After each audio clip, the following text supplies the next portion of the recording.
ઘણા બધાના મેસેજીસ હતા મ્યુકોસિલના ઓપરેશનનો વિડીયો જોઈને કે સાહેબ મ્યુકોસિલ થવાનું કારણ શું છે. નમસ્કાર મિત્રો, હું ડૉક્ટર હર્ષ પાણી, ડેન્ટલ સર્જન. બેઝિકલી મ્યુકોસિલના દર્દીઓ હોઠ ઉપર કે તેની આસપાસ આ રીતે લાળગ્રંથિની રસોડી લઈને આવતા હોય છે, જે વારંવાર થયા રાખે છે, મોટી થાય છે, ફૂટે છે અને વારંવાર થયા જ રાખતી હોય છે. જેના કારણો હોઈ શકે છે હોઠને ચાવવાની આદત, ઊંધા સૂવાની આદત, હોઠ ઉપર કંઈ વાગવું, કંઈ હોઠ પર બચકું ભરાઈ જવું કે વાંકા ચોકા દાંત. બેઝિકલી તમે હોઠની અંદરની સરફેસમાં ચીપથી ફીલ કરશો તો નાની નાની અસંખ્ય દાણા જેવી રચના હોય છે, જે એકચ્યુઅલી નાની નાની લાળ ગ્રંથિઓ હોય છે.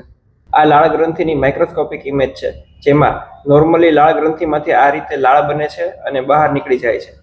જ્યારે મ્યુકોસિલમાં આ લાળ ગ્રંથિમાંથી લાળ નીકળવાનો રસ્તો બંધ થાય અથવા ડેમેજ થાય તો આ રીતે લાળ ચામડીની અંદર જ જમા થવા લાગે છે અને ફૂગો બને છે, જે ફૂટીને લાળ બહાર નીકળી જાય છે અને આવું વારંવાર થયા કરે છે.